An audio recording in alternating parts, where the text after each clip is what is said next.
یا کبھی زندوں میں اللہ پاک عبرت دکھا دیتے ہیں، جو اپنے آپ کو فرعون اور دنیا کا کرتا دھرتا سمجھتے ہیں، اللہ پاک ان کو عبرت کا نشان بنا دیتے ہیں۔ بسم اللہ الرحمن الرحیم۔ وَإِذْ قَتَلْتُمْ نَفْسًا فَادَّارَأْتُمْ فِيهَا وَاللَّهُ مُخْرِجٌ مَا كُنْتُمْ تَكْتُمُونَ فَقُلْنَا اضْرِبُوهُ بِبَعْضِهَا كَذَلِكَ يُحْيِي اللَّهُ الْمَوْتَى وَيُرِيكُمْ آيَاتِهِ لَعَلَّكُمْ تَعْقِلُونَ۔ اور جس وقت تم نے ایک جی کو قتل کر دیا اور تم اس قتل کو ایک دوسرے پر ڈال رہے تھے، اور اللہ پاک کو ظاہر کرنی تھی وہ بات جو تم چھپاتے تھے، پس ہم نے کہا کہ اس میت کو اس گائے کے گوشت کا ایک ٹکڑا لگاؤ، اسی طرح اللہ زندہ کرے گا مردوں کو، اور دکھاتا ہے اللہ تم کو اپنی نشانیاں تاکہ تم سمجھو۔ یہ ہمارا 9واں رکوع شروع ہو رہا ہے سورہ بقرہ کا۔ یہ جو آیت ابھی 2 آیات ہم نے پڑھی ہیں، یہ گزشتہ سبق کا ہی حصہ ہے۔ کل ہم نے پڑھا کہ بنی اسرائیل سے قتل ہو گیا تو اللہ پاک جل شانہ نے حکم دیا کہ ایک گائے کو ذبح کرو اور اس کے گوشت کو اس میت کے ساتھ لگاؤ، تو یہ خود بول کر بتائے گا۔ یہ وہی آیات ہیں، وہی ترجمہ ہے۔ وَإِذْ قَتَلْتُمْ نَفْسًا فَادَّارَأْتُمْ فِيهَا، جس وقت تم نے ایک جی کو قتل کر دیا اور تم ایک دوسرے پر ڈال رہے تھے، کوئی کہہ رہا تھا اس کا قاتل یہ ہے، کوئی کہہ رہا تھا اس کا قاتل یہ ہے۔ واللہ مخرج ما کنتم تکتمون، اور اللہ پاک اس قاتل کا پتہ بتانا چاہتے تھے، تو پھر اللہ پاک نے حکم دیا کہ اضربوہ ببعضھا، کہ اس گائے کے ایک گوشت کے ٹکڑے کو اس میت کے ساتھ لگاؤ گے، خود اٹھ جائے گا، زندہ ہو جائے گا، بتائے گا۔ اب واقعہ مفسرین نے جو لکھا ہے وہ یوں ہے کہ ایسا ہی کیا گیا، گوشت جو گائے ذبح کی اس کا گوشت اس میت کے ساتھ لگایا گیا، وہ مردہ اٹھ کر بیٹھ گیا اور اس نے اپنے قاتل کا بتایا کہ مجھے فلاں نے قتل کیا ہے، بتانے کے بعد وہ پھر مر گیا۔ اللہ پاک جل شانہ فرما رہے ہیں اسی طرح اللہ مردوں کو زندہ کرے گا قیامت کے دن، اور یہ تو تمہیں کچھ نشانیاں اللہ پاک دکھاتے ہیں تاکہ تم سمجھ جاؤ۔ اب یہاں پر جو بات سمجھنے کی ہے وہ بہت ضروری یہ ہے کہ مردوں کو زندہ کرنے کی مثالیں اللہ پاک نے اور بہت سی دی ہیں، اور یہ جو قتل کا پتہ لگانے کے لیے، قاتل کا سراغ لگانے کے لیے اللہ پاک جل شانہ نے یہ ترکیب بتائی کہ تم ایسے گائے کو ذبح کرو۔ وہ گائے بھی پھنس گئی، پتہ نہیں چل رہا تھا کہ کون سی گائے ہے، بڑی مشکلوں سے جا کر وہ لوگ قائل ہوئے کہ فلاں گائے ہے، ان کو پتہ چلا۔ پھر اس کے بعد اس گائے کو ذبح کیا، پھر اس کے گوشت کا جو ہے اس میت کے ساتھ جا کر لگایا تو وہ زندہ ہوا۔ تو اللہ پاک بذریعہ وحی بھی تو بتا سکتے تھے نا، بذریعہ وحی بھی براہ راست موسیٰ علیہ السلام کو وحی بھیج دیتے اور فرما دیتے کہ بھائی اس کا قاتل فلاں، بس بات ختم۔ لیکن اللہ پاک جل شانہ نے یہ ساری ترکیب کروائی، اور اس کے اندر اللہ پاک کی حکمتیں ہیں۔ اب یہاں پر مفسرین نے اس پر بڑی بحث کی ہے کہ یہی وہ چیز ہے دین کی جس کو ہم نے ماننا ہوتا ہے۔ مسلمان تسلیم سے ہے، تسلیم کا معنی کہ مان لینا اور خاموش ہو جانا، ہر کام میں اس کا نقطہ نکالنا، اس کے بال کی کھال اتارنا، اس کی حکمتیں ڈھونڈنا، یہ کوئی ضروری نہیں ہے۔ تو بس اوقات ہمیں حکمت نہیں سمجھ میں آئے گی تو کیا ہم دین کو نہیں مانیں گے؟ دین کو تو پھر بھی ماننا ہے، چاہے کوئی حکمت سمجھ میں آئے یا نہ آئے۔ تو اس لیے ہمارے ہاں یہ ایک بڑا تصور چلتا ہے اور اس کو بڑا اپروچ ملتی ہے، بہت لوگ اس کو چاہتے ہیں، دیکھتے ہیں، سنتے ہیں کہ جو ہے نا ہر چیز کی، وہ مسواک کی حکمتیں بتائی جا رہی ہیں، نماز کی حکمتیں بتائی جا رہی ہیں، فلاں ہے فلاں ہے فلاں ہے۔ وہ حکمتیں تو پتہ نہیں کتنی لاکھوں کروڑوں ہیں، ہم اس کا اندازہ نہیں کر سکتے۔ سب سے بڑی بات یہ کہ اللہ اور اس کے رسول کا حکم ہے، بس ہم نے کرنا ہے بھائی۔ اب یہاں پر اللہ پاک نے فرما دیا ہے کہ ایسے کرو، انہوں نے ایسا کیا۔ اب اس کے اندر اللہ پاک کی کیا حکمت تھی اتنا بڑا لمبا چوڑا چکر لگوانے کی، اللہ ہی بہتر جانتے۔ اس کے بارے میں ہم چونکہ مسلمان ہیں، ہم نے تسلیم کرنا ہے اور خاموشی اختیار کرنی ہے، اس کو دل و جان سے ماننا ہے کہ جو کچھ فرمایا ہے برحق اور سچ ہے۔ آگے فرمایا کہ اسی طرح اللہ مردوں کو زندہ کریں گے، یعنی اللہ کے لیے کوئی مشکل نہیں ہے مردوں کو زندہ کرنا۔ جیسے اس قاتل کو جو ہے بتانے کے لیے یہ مردہ زندہ ہو گیا ہے، اسی طرح اللہ پاک روز محشر بھی مردوں کو جو ہے وہ زندہ کریں گے، اللہ کے لیے کوئی مشکل نہیں ہے۔ ہاں اس سے پہلے کذالک یریکم آیاتہ، تھوڑی تھوڑی نشانیاں تمہیں دکھا دیتے ہیں اللہ پاک، لعلکم تعقلون، تاکہ تم سمجھ جاؤ۔ کوئی بھی معاملہ ہے نا انسان کی زندگی میں، اس کا پریکٹیکل ضرور ہوتا ہے، اللہ پاک دکھاتے ضرور ہیں تاکہ انسان یقین کر لے۔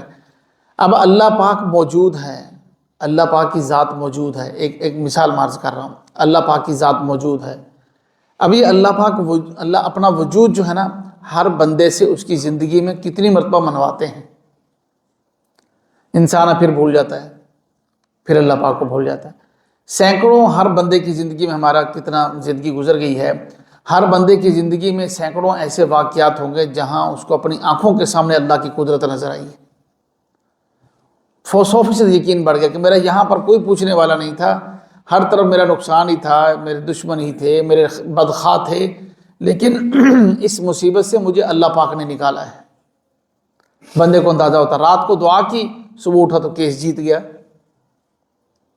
تو یہ اللہ پاک اپنا جو ہے نا وجود منواتے ہیں بندے کو، اس کا پریکٹیکل، پھر بندہ بھول جاتا ہے۔ تو ایسے ہی بس اوقات قبروں میں پانی پڑ گیا تو وہاں پر کسی میت کو اللہ پاک نے دکھا دیا عبرت کے طور پر، یا کبھی زندوں میں اللہ پاک عبرت دکھا دیتے ہیں، جو اپنے آپ کو فرعون اور دنیا کا کرتا دھرتا سمجھتے ہیں، اللہ پاک ان کو عبرت کا نشان بنا دیتے ہیں۔ کتنی مثالیں قرآن پاک میں موجود ہیں، فرعون، نمرود اور بڑے بڑے جو ہیں، جو اپنے آپ کو بادشاہ کہتے تھے، اپنے آپ کو خدائی کا دعویٰ کرتے تھے۔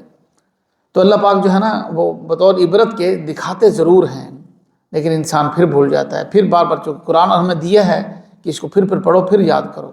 کذالک یریکم آیاتہ، یہ اللہ پاک نے تمہیں قیامت کے دن جو زندہ کرنا تھا نا، زندہ کرنا ہے، اس زندہ کرنے کی نشانی پہلے دکھا دی ہے، لعلکم تعقلون، تاکہ تم سمجھ جاؤ، یقین کر لو اللہ کی ذات پر کہ واقعی ہم نے قیامت کے دن دوبارہ زندہ ہونا ہے، اللہ کی بارگاہ میں پیش ہونا ہے۔ آگے فرمایا ثم قست قلوبکم، اتنے واقعات ہوئے، اب ہم پیچھے پڑھتے ہوئے آ رہے ہیں لگاتار۔ وَإِذْ کا معنی ہوتا ہے جس وقت، یہ اتنی مرتبہ آ گیا ہے۔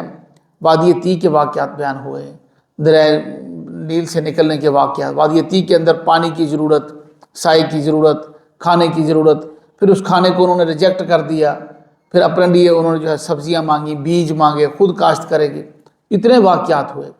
سارے واقعات اللہ پاک جل شانہ نے ارشاد فرمانے کے بعد، یہ گائے کا واقعہ ہے، اس کو بھی بیان کرنے کے بعد فرمایا ثم قست قلوبکم من بعد ذالک، اب تو تم لوگوں کو مان لینا چاہیے تھا، سرنڈر کر دینا چاہیے تھا اللہ کے سامنے، لیکن اس کے بعد تمہارے دل بہت سخت ہو گئے، پھر بھی تمہارے دل سخت ہو گئے۔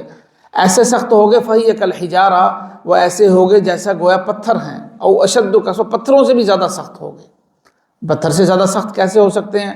پھر اللہ پاک جل شانہ آگے فرمایا وَإِنَّ مِنَ الْحِجَارَةِ لَمَا يَتَفَجَّرُ مِنْهُ الْأَنْهَارُ، پتھروں میں اتنی نرمی تو ہوتی ہے، بہت سے پتھر پھٹتے ہیں، ان سے نہریں پھوٹ پڑتی۔ ہمارے ہاں جتنا پانی آ رہا ہے دریاؤں میں، ڈیموں کے اندر، وہ سارا پتھروں سے ہی آ رہا ہے، پہاڑوں سے آتا ہے، جھیلیں بنتی ہیں، ڈیموں کے اندر جمع ہوتا ہے، ڈیم سے پھر آگے دریا اور نہریں نکلتی ہیں، ان سے کچھ نرم ہوتے ہیں بہت زیادہ، جن سے نہریں نکل پڑتی ہیں۔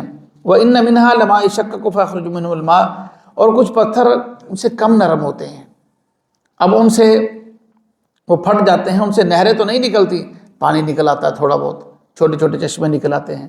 جن لوگوں نے پہاڑی علاقے دیکھے ہیں وہ دیکھتے ہیں پتھروں سے، پہاڑوں سے چھوٹے چھوٹے چشمے جو ہیں وہ نکل رہے ہیں۔ اور اس کے ساتھ ساتھ فرمایا وَإِنَّ مِنْهَا، یہ کم نرم پتھر تھے۔ ایک پتھر وہ ہوتا ہے جو بہت، جس کے اندر تھوڑی بہت نرمی ہوگی، وہ اس کی خاصیت کیا بتائی، لَمَا يَهْبِطُ مِنْ خَشْيَةِ اللَّهِ، وہ اللہ کے خوف سے گر پڑتے ہیں۔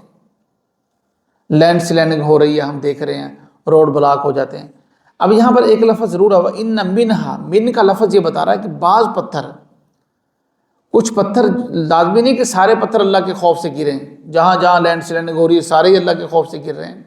منہا کا لفظ بتا رہا ہے کہ بعض پتھر اللہ کے خوف سے گر پڑتے ہیں، گرنے کا کوئی واتوق نہیں بنتا، کوئی سبب نہیں ہوتا گرنے کا، لیکن پھر بھی لڑک جاتے ہیں، گر جاتے ہیں۔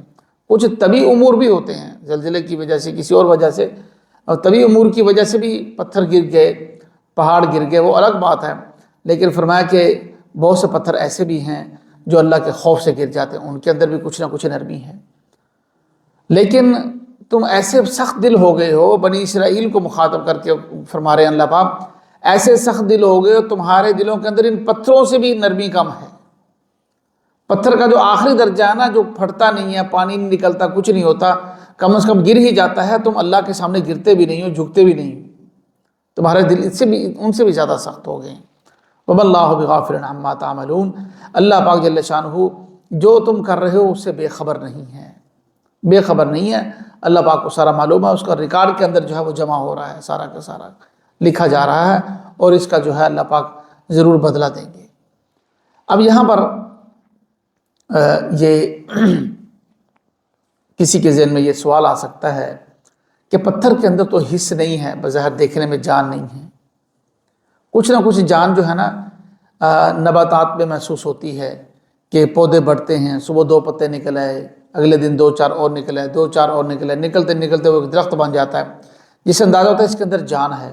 جب اس کو کاٹ دیا جائے تو وہ سوکھ جاتا ہے، پتہ چل جاتا ہے کہ اب یہ مر گیا ہے، اس کی جان نکل گئی ہے، کچھ نہ کچھ اندازہ ہوتا ہے۔ لیکن پتھروں کی جان تو ہمیں کبھی نظر نہیں آئی، تو کوئی ملحد قسم کا آدمی، دہریہ آدمی یہ سوال کر سکتا ہے کہ یہ پتھر بھائی، پتھروں کے اندر کہاں جان ہے، پتھر کہاں پھٹتے ہیں، وہ تو ایک نیچرل سسٹم چل رہا ہے۔ اصل میں یہ بات ہمیں سمجھ میں نہیں آتی کہ نیچر کو بنانے والا کون ہے؟ کوئی تو کریٹر ہے نا، جو نیچر کو بنا رہا ہے، نیچر کو چلا رہا ہے۔ یہ خود بخود کیسے ہو سکتا ہے؟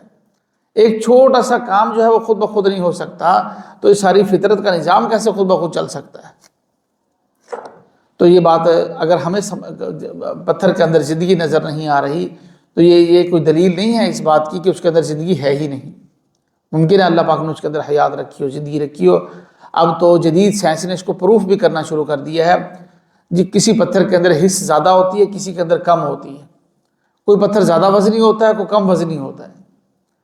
اب انہوں نے یہ تجربہ کیا ہے کہ جس پتھر کے اندر جو ہے نا وہ ہیرے ہوں گے، جس پتھر کے اندر سونا ہوگا، اس پتھر کے اندر جو ہے نا وہ ایسے لڑکتا ہے جیسے بال جو ہے نا جمپ کھاتی ہے، وہ جمپ کھاتا ہے پتھر۔ عام پتھر تو گرائیں تو گر گیا، تو ایک جگہ پڑا ہوا ہے، تھوڑا بہت اپنی جگہ سے سرک گیا، لیکن اسی طرح کچھ نہ کچھ حیات اور حس جمادات کے اندر اللہ پاک نے بھی رکھی ہے جو ہماری سمجھ میں نہیں ہے، ہمیں نظر نہیں آتی، اللہ پاک کو ہی معلوم ہے۔ اس حس کی بنا پر وہ اللہ پاک کے خوف کو محسوس کرتے ہیں، اللہ پاک کی بڑائی کو محسوس کرتے ہیں، اور کبھی پھٹ جاتے ہیں، کبھی نہریں پھوٹ پڑتی ہیں، کبھی پانی نکل آتا ہے، اور کبھی اپنی جگہ سے وہ گر جاتے ہیں۔ ضرور وہ بھی اللہ کی مخلوق ہیں، اور اللہ پاک جل شانہ کہ جو ہے وہ اس بات کو وہ جانتے ہیں کہ اللہ کا خوف کیا ہے۔ اس لیے فرمایا گیا کہ ثم قست قلوبکم من بعد ذلک فہی کالحجارۃ او اشد قسوۃ وان من الحجارۃ لما يتفجر منه الانہار وان منها لما يشقق فيخرج منه الماء وان منها لما يهبط من خشیۃ اللہ، اللہ کے خوف سے، اللہ کا خوف ہم سب کو نصیب ہو جائے۔ بہت بڑی ایمان کی کسوٹی ہے، اور جو ہے ایمان کو طاقت دینے والی چیز ہے اللہ کا خوف، کہ اللہ دیکھ رہا ہے۔ ایک یہاں پر وظیفہ بھی ہے کہ جو عام طور پر بچے ضد کرتے ہیں، سوتے نہیں ہیں، یا کوئی بھی اولاد میں، یا ہمارے نوجوان بچے ہیں وہ بھی کبھی ضدی ہو گئے، نئی بات کو مان رہے، یا کوئی جانور ہے، جانور ضدی ہو جاتا ہے بس اوقات، دودھ دینے والے جانور ہیں، دوسرے جانور ہیں، تو ان کے لیے یہ آیت جو ہے نا، آیت نمبر ہم نوٹ کر لیں، آیت نمبر 74 ہے، 74 نمبر آیت سورۃ بقرہ کی، اس کو پڑھ کر دم کیا جائے، کیونکہ یہ سختی کو دور کرنے والی بات ہے نا، پتھروں کی سختی کا بیان ہے اس کے اندر، تو یہ بہت مجرب ہے۔ اعمال قرآنی اور دوسری جو ہے نا قرآن پاک کے اعمال کی جو کتابیں ہیں ان کے اندر بھی لکھا ہوا ہے، اور خود میرا ذاتی تجربہ بھی ہے، اگر ان آیات کو پڑھ کر دم کیا جائے تو اللہ پاک جل شانہ اس آیت کی برکت سے جو ہے نا شفا عطا فرما دیتے ہیں۔ تو ہمیں کسی کے پاس جانے کی ضرورت نہیں ہے، خود ہی ہم اس کو پڑھ کر ہم عمل کریں، 7 مرتبہ پڑھ کر جو ہے دم کر دیں، اللہ پاک جو ہے وہ شفا دیں گے۔ اللہ پاک ہمیں عمل کی توفیق نصیب فرمائے۔